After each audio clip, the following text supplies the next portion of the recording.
Apapun keadaan kami, apapun yang kami lakukan, bahkan saat kami menjauh daripada-Mu, kesetiaan-Mu tidak pernah berubah, Tuhan. Engkau selalu setia, Engkau selalu menunggu kami, Engkau selalu memberkati kami. Tuhan, hari ini Bapa, kami mau bawa seluruh hidup kami ke hadapan-Mu. Kami mau memberikan segala yang kami miliki hanya kepada-Mu, sebab semua yang kami punya memang hanya berasal daripada Engkau, Tuhan. Berbicaralah Tuhan, ajar kami. Kami butuh pengajaran-Mu, kami butuh nikmat-Mu, kami butuh urapan yang baru, supaya kami menjalani hari-hari kami dengan selalu memiliki kekuatan, pengharapan, bahkan kemenangan lepas kemenangan. Sekalipun kondisi kami terjepit, sekalipun kami tahu ada tangan yang kuat di dalam nama Yesus yang akan selalu menuntut kami dari satu kemenangan kepada kemenangan yang lain. Karena itu Tuhan, firman-Mu adalah jalan kebenaran. Firman-Mu adalah satu-satunya Tuhan yang membangkitkan kami. Kami mau tangkap firman-Mu, kami mau terima firman-Mu, kami mau hidupi firman-Mu lebih lagi, Tuhan. Berbicaralah. Di dalam nama Yesus, kami anak-anak-Mu menyembah Tuhan. Haleluya. Amin. Shalom, shalom. Oh ya. Thank you. Ya, lagu tadi luar biasa, Bapak Ibu.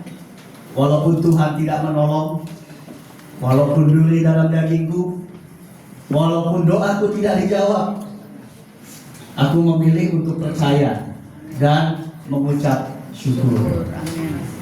Lagunya enak, kata-katanya membangun, tapi jalaninnya tidak mudah. Kenapa? Karena kita bisa mengucap syukur, kita bisa percaya walaupun kondisinya tidak mendukung. Cuma bisa kita lakukan kalau kita percaya Tuhan dengan segenap hati, sepenuh hati, sepenuh hidup. Ya. Kenapa harus segenap hati? Karena di hati kita inilah segala sesuatunya ada. Di situ ada keinginan, ada pikiran, ada hasrat, ada kerinduan. Ada segala macam di dalam hati kita, imajinasi kita, kerinduan kita nyampur jadi satu di dalam hati. Sehingga kalau hati kita nggak dijaga, maka firman Tuhan bilang, jagalah hatimu dengan segala kewaspadaan, sebab dari sanalah terpancar kehidupan. Makanya hati sangat penting karena di situ banyak sekali yang tercampur aduk. Makanya kita harus bisa mengelola hati, harus bisa memberikan segenap hati. Kalau kita memberi segenap hati, namanya percaya sepenuh hati, itu baru disebut kita punya iman. Ya kan? Iman kan kita percaya dengan sepenuh hati. Bukan percaya kalau terbukti saja. Ya. Itulah sebabnya kenapa kita harus punya iman. Sebab Tuhan mau di 1 Yohanes 5 ayat 4 katakan, sebab semua yang lahir dari Allah mengalahkan dunia, dan inilah kemenangan yang mengalahkan dunia, yaitu iman kita. Makanya Tuhan bukannya minta kita percaya Dia segenap hati cuma untuk nyenengin hati Dia. Bukan cuma karena Tuhan mau kita percaya Dia saja, tapi dengan percaya Dia, dengan punya iman, dengan punya ketetapan hati percaya Tuhan, kita bisa mengalahkan dunia. Jadi penting nih Bapak Ibu, iman yang setengah-setengah tidak menghasilkan apa-apa. Harus dengan ketetapan hati bahwa saya mau percaya sepenuhnya.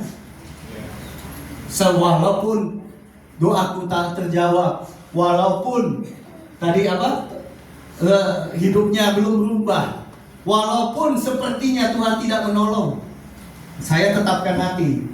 Saya mau iman saya tetap teguh bahwa saya percaya Tuhan. Kenapa? Karena di firman Tuhan Lukas 10 ayat 27 katakan, kasihilah Tuhan Allahmu dengan segenap hatimu, segenap jiwamu, segenap kekuatanmu, segenap akal budimu, dan kasihilah sesamamu manusia seperti dirimu sendiri.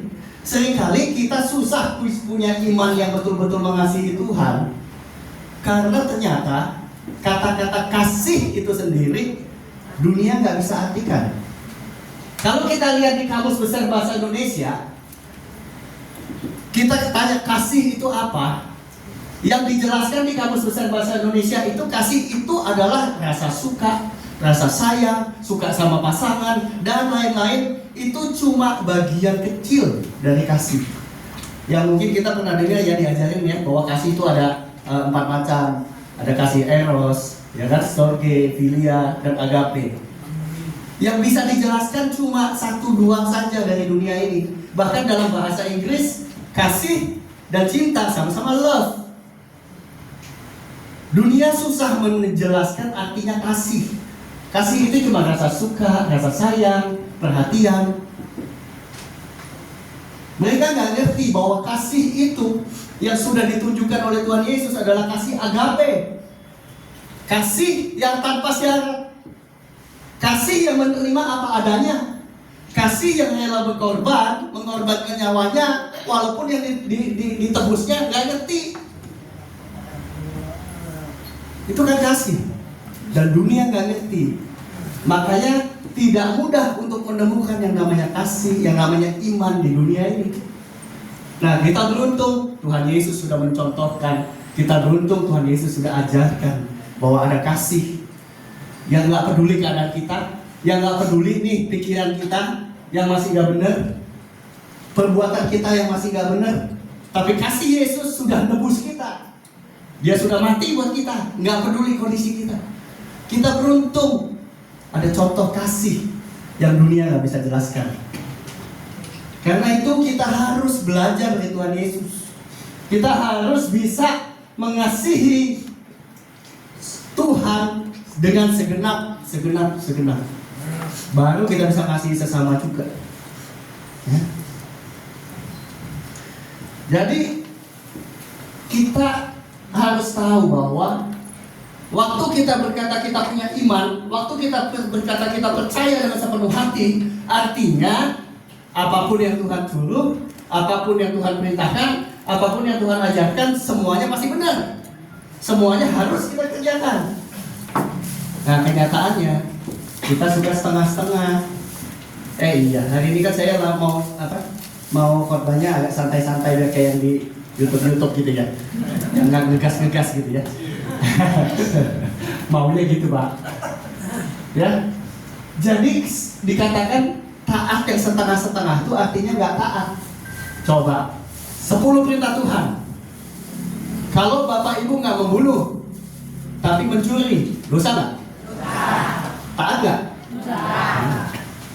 Kalau nggak mencuri, nggak membunuh, tetapi suka gosipin orang, dosa nggak? Kalau Tuhan bilang jangan mengucapkan nama Tuhan dengan tidak hormat. Sekarang di dunia banyak kata-kata nama Tuhan itu dipakai buat ekspresi kata-kata sehari-hari. Nggak ada lagi penghormatan kepada Tuhan. Jadi setengah ketaatan itu artinya nggak taat, nggak ada separuh-separuh. Udah nggak apa-apa lah, dikit-dikit aja. Tuhan mengerti. Dia mengerti, enak aja. Ya, nggak bisa. Taat ya taat. Makanya dunia suka bikin kita bingung dengan bilang, kamu jangan terlalu fanatik. Artinya apa? Udah jangan terlalu fanatik lah. Dikit-dikit boleh lah. Nyontek-nyontek dikit boleh lah, ya kan? Curang-curang dikit boleh lah. Jangan terlalu fanatik. Sehingga kita nih takut kalau kita ikut firman Tuhan nanti dibilang orang kita fanatik. Loh, fanatik Tuhan bilang ikut dengan segenap hati, dengan segenap kekuatan, dengan segenap jiwa. Kalau kita ikutnya setengah-setengah, namanya bukan segenap. Lalu kita takut disebut fanatik. Fanatik saya pernah khotbahkan di sini. Fanatik yang benar adalah kita pegang prinsip-prinsip kebenaran untuk hidup kita, bukan untuk menghakimi orang, bukan untuk jelekin orang, bukan untuk maksa orang, bukan. Jadi jangan takut disebut fanatik. Disebut fanatik adalah kita pegang prinsip kebenaran buat hidup kita, bukan buat maksa orang lain. Tapi kalau orang lain tertarik tertarik dengan kehidupan kita karena dia lihat, bagaimana Tuhan menyertai kita, bagaimana Tuhan memberkati kita, bagaimana di tengah masalah kita bisa katakan berkali-kali kau menolong, berkali-kali kau kuatkan. Orang bertanya, kok bisa sih? Ya itu, karena saya fanatik pada kebenaran firman Tuhan. Karena saya fanatik bahwa Tuhan saya satu-satunya Tuhan yang hidup. Saya fanatik bahwa Tuhan Yesus satu-satunya jalan kebenaran dan hidup, dan tidak ada jalan lain kepada Bapa selain lewat Yesus. Harus. Jadi kan Bapa disebut fanatik, artinya hidup kita benar. Ya. Dosa sudah mengintip di depan pintu, itu sangat menggoda engkau, tapi kita harus berkuasa atasnya. Pikiran-pikiran kita tuh yang tadi dibilang jangan fanatik lah, dikit-dikit nggak apa-apa lah, itu harus kita bisa kuasai, harus bisa kita kalahkan. Jangan mau digoyangkan, karena taatnya setengah-setengah itu cuma jebakan. Wah, kecil banget ya. Itu Raja Saul. Raja Saul itu dulu adalah orang yang dipilih Tuhan, orang yang diurapi Tuhan. Tapi waktu terakhir Tuhan bilang, kamu harus serang musuhmu, habisi semuanya, jangan ada sisa, jangan ada yang diambil. Lalu apa kata Saul? Wah, saya sudah habisin semuanya. Lalu dia lihat, waduh, kambing dombanya gemuk-gemuk, sapinya gemuk, ini harta bendanya bagus-bagus, sayang atuh kalau dibuang semua.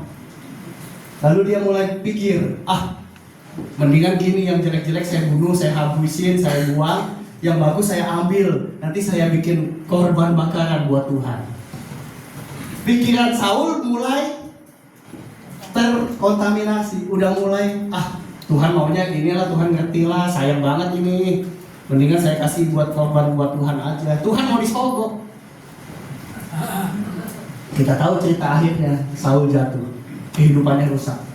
Kenapa? Dia mulai buka peluang untuk hidupnya memilih yang gak benar. Ini Nadab dan Abihu, anak-anaknya Harun. Korban buat Tuhan ngapain lah, Tuhan udah punya segala-galanya, kasih aja lah yang sekedarnya, kan kita yang lebih butuh yang bagus-bagus. Akhirnya dia ditolak Tuhan dan mati, terkena api bakarannya. Ketaatan yang setengah-setengah punya konsekuensi, merusak hidup kita. Makanya jangan heran tadi dibilang, kok hidup kita biasa-biasa aja ya, nggak ada perubahan. Ayo kita cek, apakah sudah sepenuh hati kita ikut Tuhan? Apakah benar-benar udah segenap hati, segenap jiwa, segenap kekuatan kita percaya Tuhan? Atau masih pilih-pilih? Kalau yang enak saya percaya, yang nggak enak buat dia.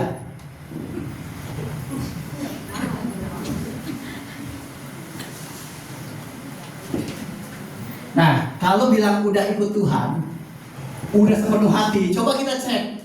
Ikut Tuhan tuh enak-enak, ngeri-ngeri sedap Bapak Ibu. Coba lihat ayat Matius 5 ayat 44. Aku berkata kepadamu, kasihilah musuhmu dan berdoalah bagi mereka yang menganiaya kamu.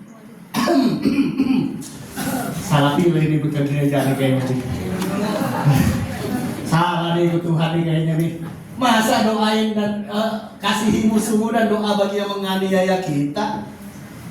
Jangan-jangan Alkitab salah tulis kali ya? Tampak dipikirin kasih pipi kanan, enak aja. Belum semuanya Bapak Ibu. Ikut Tuhan tuh nyanyi-nyanyi sedap. Kalau kita bilang kita percaya Tuhan dengan segenap hati, taat tanpa syarat sama Tuhan, masih banyak yang mesti kita perbaikin. Lukas 6 ayat 27. Kepada kamu yang mendengar aku berkata, kasihilah musuhmu, berbuat baiklah kepada orang yang membenci kamu. Tambah salah lagi. Ayat 28, mintalah berkat bagi orang yang mengutuk kamu, berdoalah bagi orang yang mencaci kamu. Aduh, ampun dah. Ganti topik aja kali Pak. Ternyata taat sama Tuhan itu kadang-kadang gak masuk akal ya.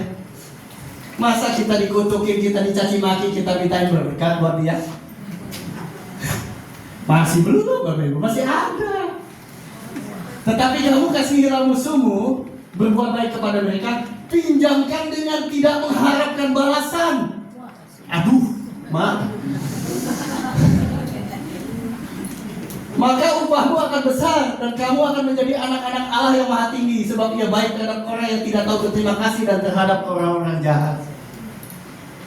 Aduh, tadi barusan ada istri saya ada buka itu medsos, ada yang ngomong, jadi orang jangan kelewat baik. Kalau terlalu baik, apalagi banyak orang-orang yang nggak pantas terima kebaikan kita. Itu yang dunia ajarkan. Di medsos ada, saya dengar tadi di mobil. Itu yang dunia ajarkan. Rugi lu. Baik. Itu orang baik lah sama lu.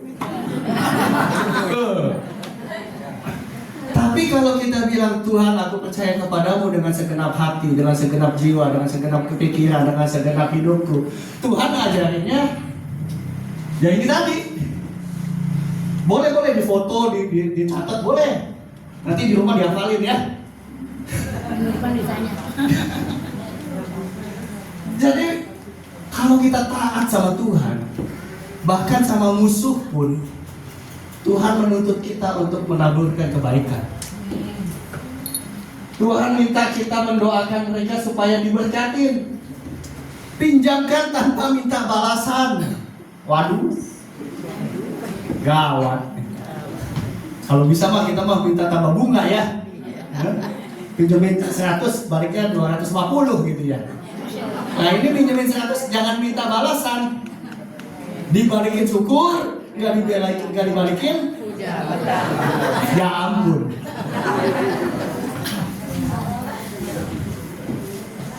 Aduh, ikut Tuhan.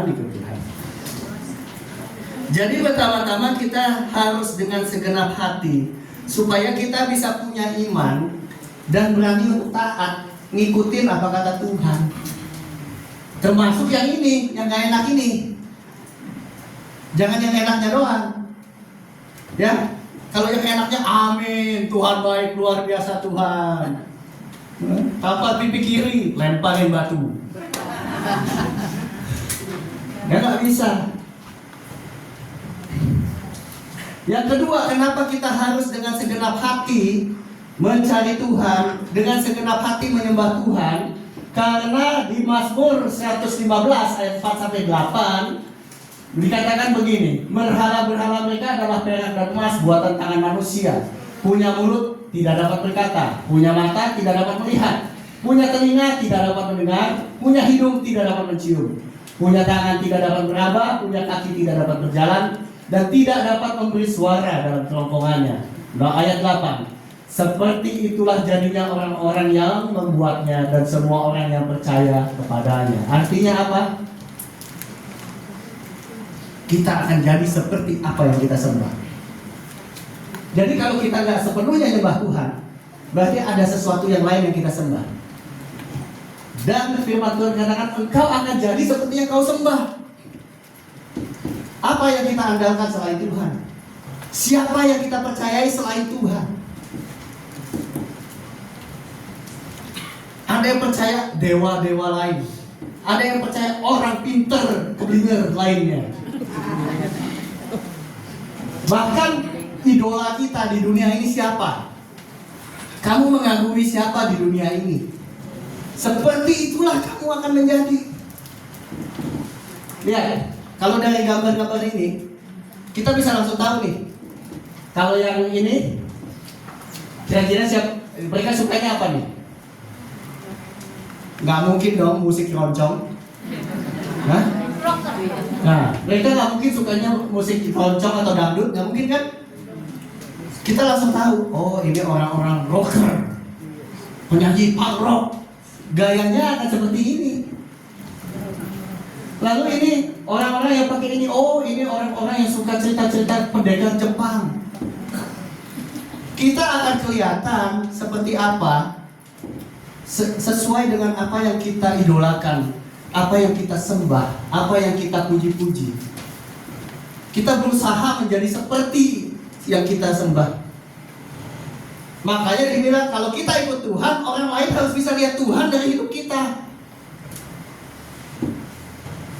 Nggak heran kalau kita masih banyak nggak berubah, kebiasaan kita nggak berubah, emosinya, dengkinya, irinya, serakahnya nggak berubah-berubah. Udah 10 tahun ke gereja nggak berubah. Kenapa? Setengah-setengah. Kalau kita cuma melihat Yesus, pasti ada perubahan seperti mendekati seperti Yesus. Kalau enggak, tanya diri sendiri, siapa yang kita idolakan? Siapa yang kita paling pandang? Siapa? Makanya nanti dandanannya jadi aneh-aneh begini. Kita setengah-setengah, kita pikir kalau di gereja kita harus jadi orang baik. Kalau di luar, ya Tuhan mengerti.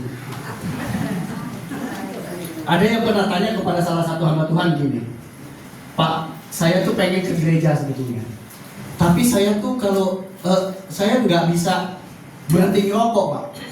Saya tuh tiap 15 menit, 20 menit harus ngerokok, kalau enggak saya gelisah. Gitu kan? Saya datang ke gereja, tapi 15 menit, 20 menit saya keluar, saya ngerokok di luar, baru masuk lagi. Tapi lama-lama capek, Pak, gitu, Pak. Katanya. Lalu hamba Tuhannya bilang begini,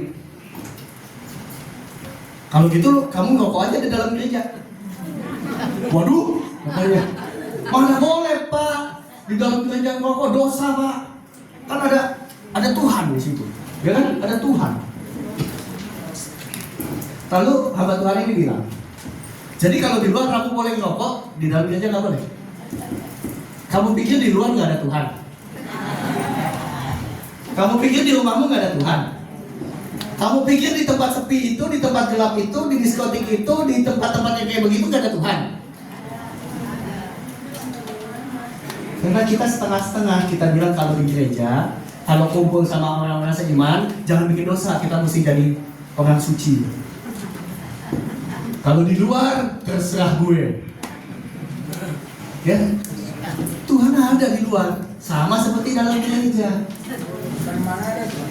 Nggak bisa setengah hati, nggak bisa setengah-setengah, nggak bisa pilih-pilih. Ikut Tuhan, ikut secara penuh. Barulah berkatnya juga penuh. Makanya jangan heran, kok dia diberkatin, kok saya belum. Cek, periksa hati kita. Kalau kita udah ngalamin Tuhan, pasti berubah. Percayalah.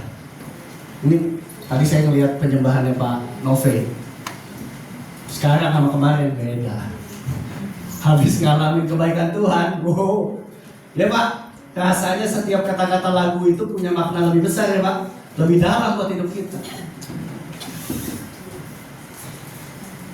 Harus ngalamin sama Tuhan, buktikan. Gak akan sama loh Pak. Gak akan sama. Yang kedua, tadi adalah kita belajar taat. Yang kedua, kita mampu dengan segenap hati kita menolak untuk menyembah yang lain, apapun resikonya. Dan yang ketiga, ketaatan dengan sepenuh hati akan memampukan kita untuk siap menghadapi tantangan dan jadi pemenang. Sebab Allah setia, Ia tidak membiarkan kamu dicobai melampaui kekuatanmu. Pada waktu kamu dicobai, Ia akan memberikan kepadamu jalan keluar sehingga kamu dapat menanggungnya. Tahu nggak Bapak Ibu, kenapa kita kadang-kadang dibilang harus dengan sepenuh hati ikut Tuhan, sekalipun itu dalam proses hidup yang nggak enak, sekalipun itu dalam kesulitan yang bikin kita rasanya hidup nggak, mati nggak. Kenapa? Sebab Tuhan sedang mempersiapkan kita, memastikan kita pada waktu pencobaan sesungguhnya datang, kita udah pernah lewati, kita udah pernah dilatih, kita udah pernah dicobain seperti itu. Jadi Tuhan tidak membiarkan kita masuk pencobaan tanpa kita dipersiapkan duluan. Kadang-kadang kita nggak sadar. Kadang-kadang itu sudah ada nubuatan dari hamba Tuhan. Kadang-kadang kita sudah sepertinya kok kondisinya seperti ini terus berulang kali, kecil, tiba-tiba masalah besar datang. Tapi Tuhan itu setia, Dia tidak membiarkan kita masuk dalam pencobaan tanpa kita dipersiapkan, Bapak Ibu. Nah masalahnya di persiapan ini, apakah kita dengan segenap hati ikutin Dia, atau kita melawan? Kita diproses, kita ngebantah, kita diajar, kita menolak. Sehingga waktu cobaan itu datang, kita bilang, Tuhan kok jahat amat. Kita nggak sadar bahwa sebelum-belumnya Tuhan kasih kesempatan untuk kita latihan, untuk kita belajar dan dipersiapkan. Tapi karena kita tertutup kesombongan, tertutup dengan kenyamanan, kita nggak tahu bahwa kita sedang dipersiapkan Tuhan supaya kita bisa menang.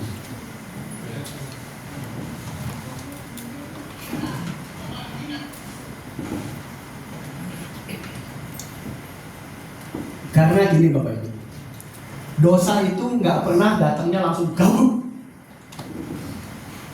Dosa itu sedikit-sedikit, lewat bisikan-bisikan. Nggak apa-apalah, sekali doang. Nggak apa-apalah, orangnya juga nggak tahu. Nggak apa-apalah. Dosa itu dimulai dengan satu bisikan. Lalu kita lakukan, oh iya ya, nggak apa-apa ya, sekali doang lah. Ya udahlah, nggak ada yang tahu lah. Dari satu kali jadi 2 kali, 2 kali, 3 kali. Kenapa? Dosa enak Pak. Dosa enak, cuan. Dosa nggak pernah datang tiba-tiba gabung. Udah, kamu ngerampok? Enggak. Cuma dikit aja, ada duit nganggur tuh, nggak ada yang lihat tuh. Ya, selembar 2 lembar nggak apa-apa lah. Dosa nggak pernah datang segabung Bapak Ibu. Sedikit. Kita buka pintunya, makin banyak dia masuk. Dan akhirnya kita terikat oleh dosa. Dan kalau kita udah terikat, tidak ada yang bisa melepaskan selain sepenuh hati ikut Tuhan Yesus. Amin. Dosa itu mengintai. Dosa itu akan membisikkan kita. Kalau kita percaya sama Tuhan, kita nggak akan banyak tanya, kita pasti akan taat. Abraham, waktu Tuhan bilang, pergilah ke tempat yang akan kutentukan bagimu, dia nggak banyak tanya Bapak Ibu. Kenapa? Semakin kita percaya seseorang, semakin sedikit detil-detil yang kita minta. Semakin kita yakin pada seseorang, kita nggak perlu minta detil-detil informasi lebih banyak lagi. Contoh. Kadang kalau siang misalnya saya telepon istri, yang lagi di mana? Lagi di luar makan sama si ini. Udah, cukup. Kenapa? Saya percaya. Kalau saya nggak percaya, makan di situ. Di mana? Dari jam berapa tadi? Ada siapa lagi? Lu sama siapa aja tadi? Oh, makan apa aja tadi di situ? Habis itu lu kemana? Kenapa? Kalau kita nanya ketiga, artinya ada yang kita ragu-ragu kan? Ada ketidakpercayaan. Makin kita percaya, makin sedikit informasi yang kita perlukan. Nggak perlu banyak-banyak info. Waktu dia bilang, iya lagi makan siang ini. Oh ya udahlah, nanti aja deh teleponnya. Selesai. Saya percaya dia. Begitu juga dengan Tuhan. Abraham, pergilah ke tempat yang akan kutentukan padamu. Siap Tuhan, aku jalan.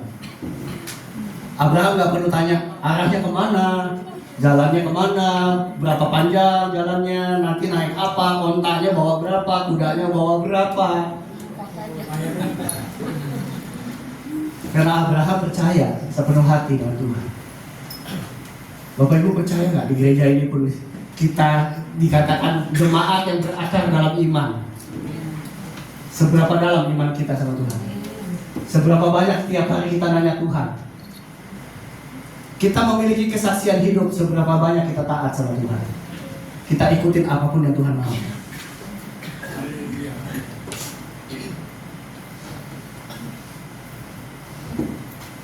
Ini aktor namanya Jim Caviezel. Dia yang memerankan tokoh Tuhan Yesus di film Passion of Christ. Waktu diwawancara ditanya, pertama kali ditawarin peran sebagai Tuhan Yesus, sudah ditanya sama dia, kamu berani nggak? Kenapa? Karena biasanya aktor sekelas dia, sekelas Hollywood, kalau sudah memerankan Tuhan Yesus, habis itu dijauhin. Kamu akan kehilangan karir. Nanti pekerjaanmu akan jatuh. Berani nggak kamu? Jim bilang, oke, Saya berani. Apa yang dia alamin waktu dia mengalami film itu, di mana dia kena, waktu dicambuk itu dia dilapisin sama kulit tebal waktu di film dicambuk.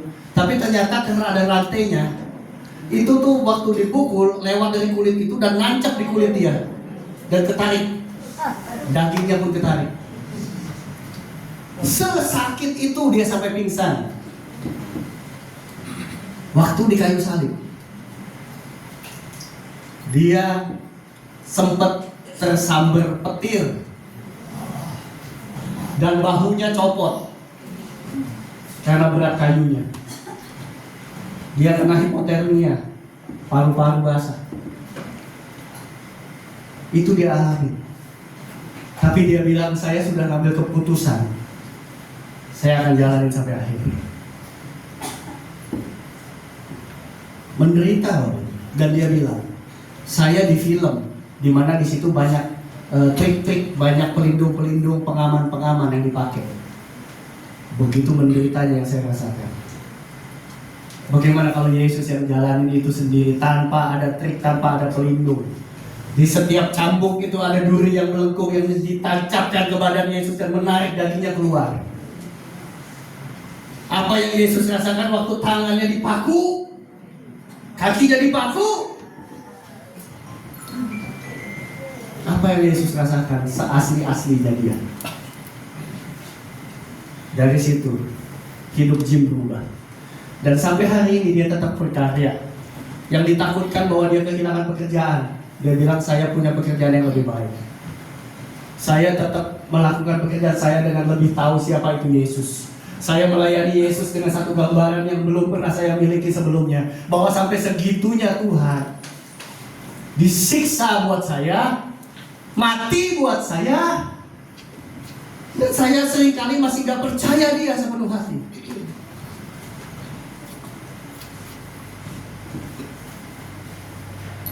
Yesus ditusuk lambungnya, air dan darah keluar. Buat kita yang masih juga bandel dan gak mau percaya sampai hari ini, yang masih juga pilih-pilih untuk percaya, yang masih juga kita ragu untuk ikut Tuhan sepenuh hati, masih pindah sana, pindah sini, pikir pertolongan sana, cari pertolongan sini. Apakah gak cukup Yesus mati di kayu salib? Apakah gak cukup kepalanya bercucuran darah? Apakah gak cukup lambungnya keluar darah buat kita? Tidak ada kasih yang lebih besar selainkan dia yang mengorbankan nyawanya untuk sahabatnya. Saya mau tanya, adakah tokoh agama lain yang melakukan seperti Yesus lakukan?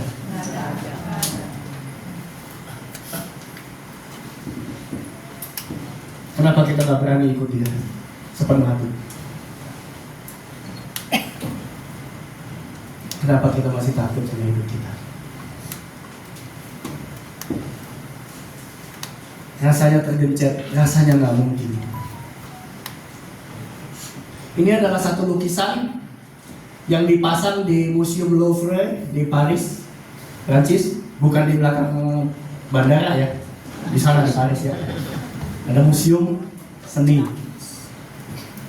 Lukisan ini berjudul Checkmate, Skakmat. Kalau main catur tahu ya, Skakmat. Di situ ada gambar iblis dengan manusia. Dan iblis itu lagi tersenyum-senyum, dan manusia itu lagi pusing karena permainan catur itu skakmat dimenangkan oleh iblis. Suatu hari datang rombongan atlet dunia ke museum tersebut. Diajak melihat-lihat, dan salah satunya adalah atlet catur dunia. Waktu diajak melihat-lihat, dia ngeliatin. Lalu Turgeti bilang, yuk kita pindah ke lukisan lain. Pindah semua ke sana. Tetapi pemain catur ini gak pindah. Dia perhatiin ini lukisan terus. Sampai Turgeti sadar, loh kok dia gak ikut ya? Dia balik dideketin. Pak, ayo kita ke tempat lain. Sebentar Pak. Kenapa Pak? Apa yang menarik dari lukisan ini? Gini loh Pak. Saya pikir ini lukisan ada dua Pak. Satu salah lukisannya, dua salah judulnya nih. Loh, kenapa begitu Pak? Bapak tahu ya, saya seumur hidup ini main catur. Saya juara di banyak turnamen, saya juara dunia. Memang kelihatannya kondisi yang manusia ini tidak ada jalan keluar lagi. Tetapi sebagai pemain catur, sebagai orang yang ahli, saya ngelihat sebenarnya raja dari si pemain catur manusia ini masih punya langkah untuk dijalankan. Tidak skakmat. Kenapa ada malaikat di sana? Jadi Bapak Ibu, apa yang mau digambarkan di sini? Seringkali kita merasa hidup kita sudah skakmat, sudah habis, sudah tidak ada pertolongan, udah nggak ada jalan keluar. Tetapi di tangan seorang ahli, di tangan Tuhan pencipta alam semesta, di tangan Roh Kudus yang sebagai kuasa yang dari Tuhan, apa yang skakmat di mata manusia, apa yang skakmat di mata iblis, seperti waktu Yesus digiring ke kayu salib, iblis ketawa-tawa, mati kau, selesai kau, pelayananmu habis, hidupmu habis, mati kau. Waktu Yesus di kayu salib, waktu Yesus ditancapkan, dan waktu Yesus mati di kayu salib, iblis bilang, mati kau, kalah kau. Tapi dengan segenap hati Tuhan Yesus katakan, sudah selesai. Dan kita tahu 3 hari kemudian Yesus bangkit mengalahkan maut, Yesus bangkit mengalahkan iblis, Yesus bangkit mengalahkan dosa, Yesus bangkit mengalahkan kematian, Yesus bangkit membangkitkan mereka yang mati. Di tangan seorang ahli, di tangan Tuhan selalu masih ada langkah, selalu masih ada jalan, selalu masih ada pertolongan, selalu masih ada cara untuk kita menang, untuk kita berubah. Tidak skakmat Bapak Ibu. Iblis boleh mencoba apapun, tapi kita yang punya segenap hati untuk Tuhan, kita yang percaya penuh sama Tuhan, kita yang mengandalkan Tuhan, Tuhan selalu punya jalan.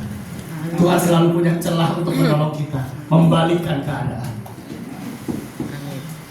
Hari ini Bapak Ibu, Tuhan masih punya jalan buat memberkatimu. Tetapi kasihilah Tuhan Allahmu dengan segenap hatimu, jiwamu, akal budimu, kekuatanmu. Jangan cari pertolongan di tempat lain. Jangan cari perubahan-perubahan dengan kekuatan. Ikuti Tuhan. Ikuti Tuhan. Maka kita bisa menyanyikan lagu tadi dengan penuh kehidupan, penuh kepercayaan bahwa sekalipun Tuhan tidak menolong, sepertinya, sekalipun doa tidak terjawab, sepertinya, tapi kalau kita percaya sepenuh hati sama Tuhan, berkat itu ada, kemenangan itu ada, pemulihan itu ada.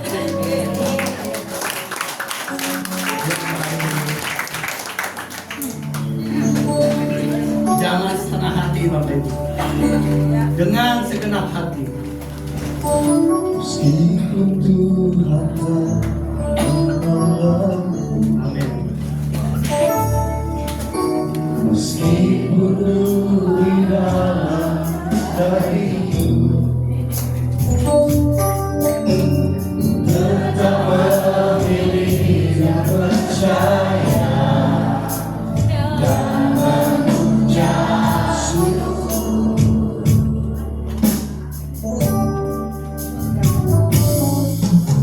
Meskipun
untuk memeriksa hati kami.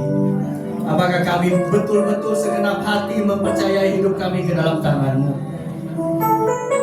Bukan karena keadaan, bukan karena situasi, tetapi karena keputusan hati kami untuk percaya penuh kepada Tuhan. Kesulitan hidup kami tidak bisa membatasi keputusan kami untuk percaya Tuhan. Kalau hidup kami baik-baik saja, kalau hidup kami berkecukupan, itu juga tidak akan membatasi kami untuk tetap mencari Tuhan, mengejar Tuhan, mengutamakan Tuhan. Banyak orang-orang yang berpikir dengan sudah datang ibadah 2 jam dalam seminggu, sudah datang ke satu perkumpulan 1-2 jam dalam seminggu, sudah menyumbang, lalu dia berkata bahwa aku sudah melakukan hal-hal yang baik, aku sudah lakukan perintah Tuhan. Tetapi di dalam kehidupannya, apakah Tuhan sungguh-sungguh menjadi yang utama, sungguh-sungguh menjadi satu prioritas dan perintah yang harus dijalankan? Atau kita datang ibadah sudah ada agenda lain, sudah merencanakan pulang ibadah saya mau makan di mana, pulang ibadah nanti saya mau ngapain, lalu saya kasih kolektor, ya sekedarnya saja, pokoknya saya sudah memberi. Tuhan memberikan kita yang terbaik. Tuhan memberikan kita nyawanya. Tuhan memberikan kita kehidupannya.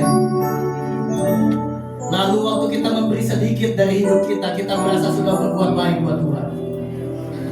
Sore ini bertobat Bapak Ibu. Yang Tuhan minta adalah segenap hatimu, segenap jiwamu, segenap kehidupanmu, segenap dari apa yang kau miliki. Sebab Tuhan mau memberkati engkau, Tuhan mau membuat engkau bertumbuh. Tetapi kalau engkau menahan-nahan sebagian dari hidupmu kepadanya, maka engkau sedang menahan berkat Tuhan atas hidupmu. Engkau sedang menahan berkat Tuhan turun atas hidupmu, karena engkau memegang dan tidak memberinya kepada Tuhan. Sore ini katakan pada Tuhan, semua yang aku punya, semua yang aku miliki, bahkan semua yang aku rasakan, aku serahkan padamu Tuhan. Aku mau percaya kepadamu sepenuh hati. Aku tidak mau lagi pilih kanan pilih kiri, karena cuma satu yang menebus aku, yaitu Tuhan Yesus. Cuma satu yang menjaga hidupku, yaitu Tuhan Yesus.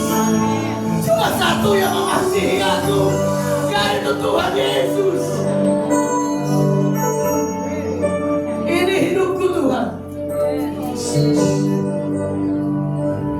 Kuserahkan dari milikmu Tuhan. Pakai untuk kemuliaan-Mu Tuhan. Pakai untuk kemuliaan-Mu.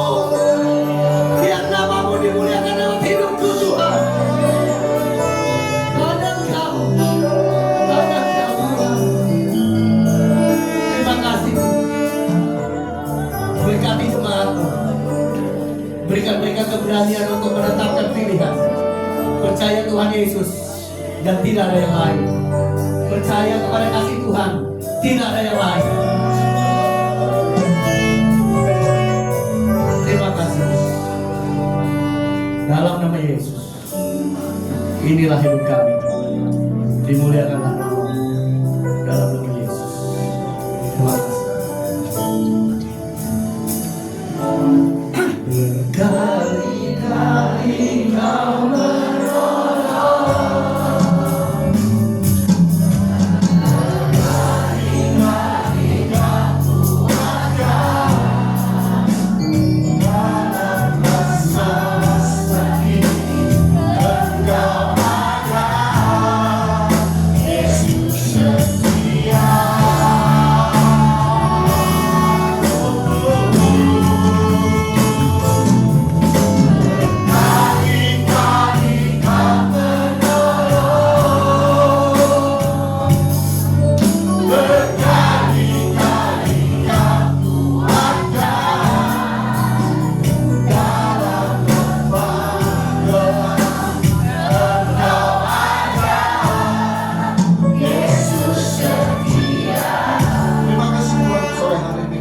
disertakan oleh firman Tuhan. Kami percaya firman akan menuntun hidup kami menjadi lebih baik di dalam Yesus Kristus Tuhan. Terima kasih Tuhan, Kau memberkati Bapak Kris dalam pelayanan, dalam kesehatan, dalam keluarganya, dalam pekerjaannya, bisnis usahanya. Tuhan senantiasa memberkati beliau. Dalam nama Tuhan Yesus Kristus, haleluya, puji Tuhan. Sama-sama katakan. Kita akan memberikan pesanan, kita memberikan berbagai-bagai kemuliaan Tuhan. Saya yang bertugas. Ya, langkah